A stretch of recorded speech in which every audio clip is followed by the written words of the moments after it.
Bakit nyo kailangan na ipabasura sa Court of Appeals yung kaso ni Manay Laila de Lima samantalang napatunayan na ng korte na si Laila de Lima was a innocent and acquitted. We say acquitted, mga kababayan ko, hindi napatunayan ng mga nagrereklamo na si Laila de Lima ay isang tulak o na-involve sa isang illegal na akusasyon.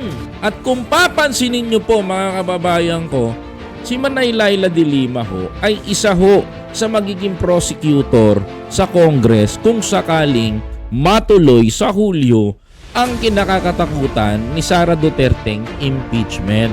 Yan ho ang kinatatakutan nila. Kaya naman, mga kababayan ko, pilit nilang gigibain at gigipitin yung mga tao na lalaban sa kanila.